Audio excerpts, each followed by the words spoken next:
Assalamualaikum warahmatullahi wabarakatuh. Baik, kita lanjutkan materinya. Kali ini kita akan membahas lesson 6 strip 4, yaitu mengenai data manipulation language atau DML, data manipulation language. Tujuan dari mempelajari materi ini yang pertama yaitu menjelaskan tujuan dari data manipulation language, kemudian menjelaskan juga pengoperasian DML yang diperlukan untuk mengelola data tabel database seperti insert, update, dan delete. Data manipulation language. Statement DML ini dijalankan ketika Anda yang pertama ingin menambahkan baris baru ke tabel insert, memodifikasi atau mengubah baris yang sudah ada pada tabel update, dan menghapus baris yang sudah ada dari tabel delete. Transaksi terdiri dari kumpulan pernyataan DML yang membentuk unit kerja logik ya. Menambah baris baru ke tabel. Ada sebuah tabel departments, kemudian kita akan menambahkan baris baru, data baru ke dalam tabel departments ini ya. Baris barunya yaitu 70 untuk departemen ID-nya, nama departemennya yaitu public relation, kemudian manager ID-nya 204 dan location ID-nya 2700. Begitu sudah ditambahkan. Karena shotnya itu berdasarkan departemen ID sehingga dia nanti akan menempati di sebelah sini. Meskipun sebenarnya harusnya di akhir ya, tapi karena shot ID-nya departemen ID ini. Kemudian ini adalah sintak dari statement insert-nya, menambahkan baris ke tabel dengan menggunakan statement insert. Insert into nama tabelnya apa, penjelasan kolomnya apa saja di sini kalau memang ada beberapa kolom yang ingin diisikan saja atau urutan kolomnya juga mau tidak sesuai dengan deklarasinya bisa dituliskan di sini. Kemudian setelah itu values, nilai-nilai apa saja yang akan dimasukkan di dalam kolom tersebut. Dengan sintak hanya satu baris yang dimasukkan pada satu waktu. Sebelum operasi DML dijalankan pada tabel, buat salinan tabelnya. Ini untuk latihan ya, supaya tidak mengubah tabel aslinya. Jadi misalnya membuat tabel salinan untuk departemen yaitu create tabel copy departments. Ini adalah S-nya itu select bintang from departments. Nanti akan membuat tabel salinan atau tabel kopian dari tabel departemen dengan nama copy departments. Perhatikan bahwa menyalin tabel dengan cara ini tidak menyalin semua constraint-nya ya. Hanya not null-nya saja yang disalin ya. Jadi constraint-nya tidak akan ikut serta-merta tersalin. Hanya struktur tabel dan nilai isinya ya, isi datanya, isi tabelnya ya. Dan juga ada satu yang bisa ikut ke salinannya yaitu not null saja. Untuk constraint primary key, foreign key, check ya, itu tidak serta-merta langsung ikut ya, tidak otomatis. Menyisipkan baris. Jika Anda menyisipkan baris yang berisi nilai untuk setiap kolom, daftar kolom tidak diperlukan dalam klausa insert. Jadi, jika Anda menambahkan baris atau menyisipkan baris yang berisi nilai untuk setiap kolom, jadi semua kolom kita tambahkan nilainya. Misalnya kita punya tabel departemen tadi ya, nama departemennya komplit. Pokoknya semua kolom yang ada dalam tabel departemen itu kita isi semua. Ya, tidak ada yang ditinggal, kita tambahkan data dengan komplit. Kita tidak perlu menyertakan daftar kolom di dalam urutannya setelah nama tabelnya ini ya. Jadi sudah saya jelaskan di depan. Kemudian buat daftar nilai atau value dalam urutan default kolom pada tabelnya. Value ini harus atau nilai ini harus diberikan untuk setiap kolom. Jadi insert into copy departments. Nah, ini urutannya harus sesuai dengan di tabel copy department ya. Jadi pertama itu adalah departemen ID-nya, nama departemennya, kemudian ada manager ID-nya dan ada location ID-nya. Tidak boleh dibolak-balik. Jadi kalau sudah seperti ini harus urut pengisiannya. Ini mengisikan semua kolom pada departemen sehingga tidak perlu di dalam setelah tabelnya ini dituliskan dalam kurung ada departemen ID, departemen name, manager ID, location ID. Itu tidak perlu karena kita sudah menyatakan bahwa kita akan mengisi semua kolom yang ada di tabel copy departments. Tentu saja dengan urutan yang sesuai dengan di tabel, struktur tabelnya ya. Seperti itu. Atau kita bisa membuat daftar kolom dalam klausa insert seperti ini ya. Insert into nama tabelnya copy department, kemudian kita tetapkan di sini department ID, ini dibalik ya. Jadi urutannya department ID, kemudian department name, manager ID dan location ID juga boleh. Seperti ini. Bukan dibalik ini. Ini sesuai ya urutan ini. Department ID, name, manager ID. Nah, boleh. Tapi kan terlalu panjang jadinya itu ya. Jadi buat daftar atau dalam urutan list value dalam urutan yang sama dengan bidang yang tercantum seperti ini. Kalau yang pertama departemen ID ya harus departemen ID gitu ya. Jangan lupa sertakan nilai karakter dan date dalam tanda kutip tunggal. Ini kalau untuk karakter, kalau untuk number tidak perlu. Kalau untuk karakter atau varchar ada tanda petik tunggal. Kemudian kalau date nanti juga ada petik tunggalnya, tapi di sini tidak ada date, adanya number semua, kecuali yang nama departemennya.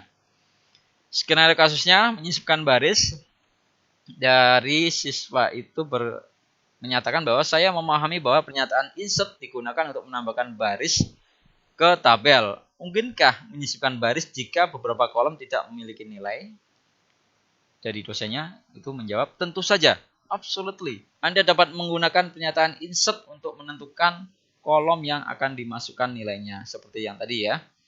Jadi kita bisa menyisipkan menyisipkan baris dengan nilai 0. Metode eksplisitnya, hilangkan kolom dari daftar kolom. Seperti ini juga boleh. Ya.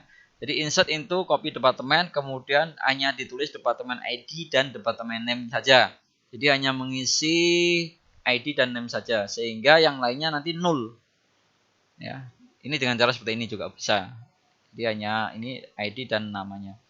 Kemudian metode implisit yang, kalau ini eksplisit, yang metode implisitnya itu tentukan kata kunci 0 dalam klausa value-nya. Jadi kita tetap seperti ini, kemudian value-nya juga lengkap, cuma untuk kolom manager ID dan location ID kita isi dengan data 0 gitu ya. Itu juga. Tinggal silahkan pilih cara yang mana yang memudahkan Anda. Skenario kasus berikutnya menyisipkan baris. Ini sudah terisi tadi ya, baris-barisnya berhasil disisipkan. Autor itu Oscar ya, yang autor juga ini. Ya, ini sudah di tabel pustaka kalau yang ini ya. Menyisipkan nilai khusus atau spesial. Anda dapat menggunakan fungsi untuk memasukkan nilai khusus dalam tabel. Fungsi sysdate itu mencatat tanggal dan waktu saat ini.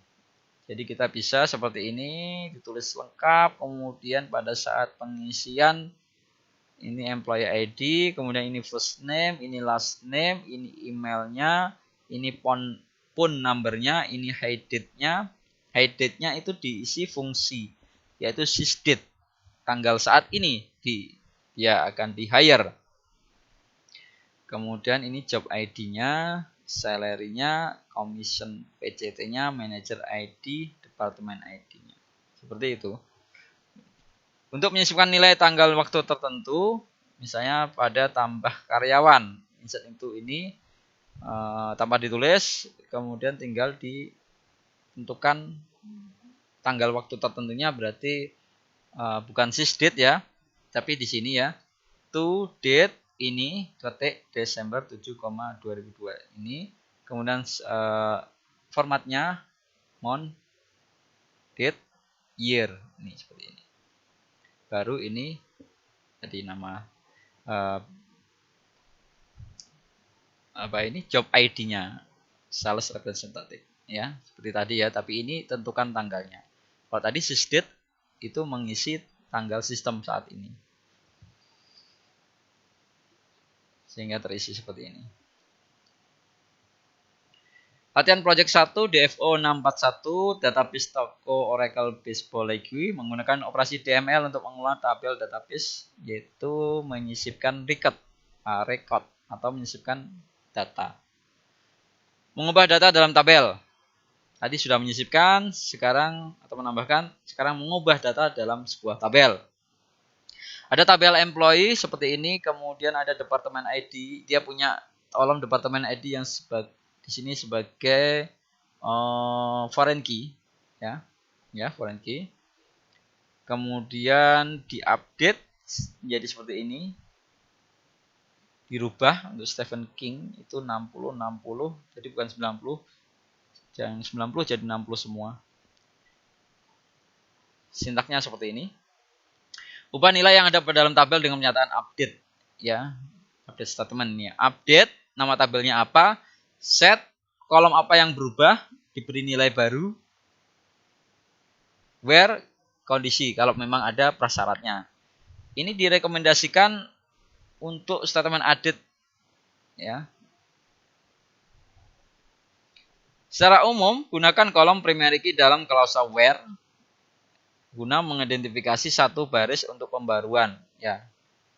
Memang diharuskan seperti itu untuk where-nya, misalnya where ID-nya apa gitu ya. Memperbarui lebih dari satu baris sekaligus ini jika diperlukan memang, ya. Memperbarui baris pada sebuah tabel, nilai untuk satu atau beberapa baris diubah jika Anda menentukan klausa where. Seperti ini, update nama tabelnya copy employees, kemudian kita akan mengubah kolom departemen ID menjadi 50, tapi hanya khusus, bukan untuk semuanya ya. Khusus yang employee ID-nya 113.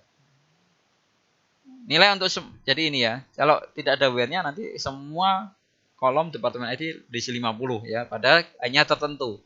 Sehingga kita memerlukan where ini ya. Jadi khusus untuk employee ID yang 113. Nilai untuk semua baris di tabel diubah jika Anda menghilangkan klausa where. Nah, tadi sudah saya jelaskan seperti ini. Ketika ada perintah seperti ini, update kolom, update tabel copy employees, nama tabelnya apa. Kemudian kita set, ubah kolom departemen ID menjadi 110. Titik koma, selesai, eksekusi. Ya, dipastikan departemen ID di semua kolom di tabel copy employee akan terisi 110 semua. Beda dengan yang atasnya ini, hanya berganti 50 khusus untuk employee ID-nya yang 113. Nah, jadi harus hati-hati seperti itu. Memperbarui baris di tabel, tentukan set kolom name-nya sama dengan 0. Kalau untuk memperbarui nilai kolom menjadi 0. Seperti ini ya. Set departemen ID sama dengan 0. Sudah sederhana saja seperti itu ya. Kalau memang tidak akan ada nilainya, sama dengan 0 gitu aja. Untuk kolom employee ID atau employee ID yang 124. Violating constraint ini melanggar constraint, maksudnya melanggar batasan. Jadi ketika ada update employee set departemen ID sama dengan 55, where departemen ID sama dengan 110. Ya, ini melanggar constraint-nya karena parent key-nya itu tidak ditemukan. 55 itu tidak ada. Jadi 55 itu tidak ada dalam tabel induk, tabel departemen itu tidak ada. Jadi hati-hati untuk mengubah departemen ID harus ada di atau terdaftar di tabel departemen. Jadi hati-hati mengubah departemen ID yang ada di tabel employees sebagai foreign key itu, ya, dia harus ada atau terdaftar dulu di tabel departemen yang sebagai rujukannya dia. Kalau terjadi seperti itu akan jadi error semacam ini. Yang berikutnya, menghapus baris dari tabel. Update, insert sudah, update sudah, sekarang menghapus ya, atau delete. Slide ini menunjukkan bahwa departemen public relation departemen maksudnya ya. Ya, jadi public relation ini ya. Nama departemen public relation ini itu sudah dihapus dari tabel departemen. Diasumsikannya tidak ada constraint pada tabel departemen yang dilanggar. Ya, diasumsikan seperti itu ya. Jadi setelah dihapus nanti memang tidak ada di sini ya. Kalau menghapus itu satu baris ya. Tidak bisa saya hanya menghapus ininya aja, Pak. Ya, ininya masih ada, ininya masih ada, ininya masih ada. Itu tidak bisa. Kalau menghapus satu baris langsung hilang. Pernyataan delete-nya, statementnya seperti ini. Anda dapat menghapus baris yang ada dalam tabel dengan menggunakan pernyataan delete. Delete from, nama tabelnya apa. Jangan lupa ada kondisinya, where. Where condition. Seperti update tadi sama ya. Jadi baris tertentu itu dihapus jika Anda menyertakan klausa where. Delete from, nama tabelnya. Jadi dihapus dari tabel copy departemen. Apa yang dihapus? Yaitu yang departemen name-nya purchasing. Ya. Kalau Anda tidak menyatakan where-nya, semua baris akan dihapus. Jadi hanya delete from copy department, delete from nama tabelnya apa, delete from employee, delete from department tanpa ada where. Otomatis dipastikan akan terhapus semua isi datanya. Ya. Jadi hati-hati juga untuk melakukan proses delete ini ya. Sama seperti update tadi, ada violating constraint juga atau melanggar batasan constraint-nya. Anda tidak dapat menghapus baris yang berisi primary key yang digunakan sebagai foreign key dalam tabel lainnya. Ya. Kalau yang tadi dianggap ada. Gitu ya. Seperti ini ya, delete from nama tabelnya, departments, where departemen ID-nya 60. Ini tidak bisa, karena masih ada yang nyangkut dengan departemen ID 60 ini, yang itu tabel employee. Ya. Seperti itu. Skenario kasusnya, menghapus baris. Dari siswa menanyakan, mungkinkah menghapus semua baris dalam tabel tetapi membiarkan strukturnya tetap utuh? Tentu saja Anda dapat menggunakan pernyataan truncate untuk melakukannya. Pernyataan truncate ini menghapus semua baris, semua isi data dari tabel dan membiarkan tabelnya kosong, tapi tabel strukturnya masih utuh, masih ada. Cuma isi datanya tidak ada, kosong. Ini adalah sebuah statement DDL sebenarnya, bukan DML. Tidak dapat dibatalkan dengan mudah, jadi tidak bisa di-undo. Hati-hati juga dengan melakukan perintah truncate ini ya. Ketika Anda sudah melakukan perintah truncate tabel, nama tabelnya, itu nanti isi semua datanya tidak akan kosong. Hati-hati ya, tidak bisa dikembalikan lagi soalnya. Latihan project kedua, DFO 642 project, Oracle Baseball masih sama. Ini menggunakan operasi DML untuk mengolah tabel database, memperbarui dan menghapus record. Rangkumannya, dalam materi ini atau lesson ini, Anda seharusnya telah mempelajari cara menjelaskan tujuan DML, membuat daftar operasi DML yang diperlukan untuk mengelola data tabel database seperti insert, update, dan delete. Baik, mungkin hanya ini yang bisa saya sampaikan pada kesempatan kali ini. Terima kasih atas perhatiannya. Wallahul muwaffiq ila aqwamit thoriq. Assalamualaikum warahmatullahi wabarakatuh.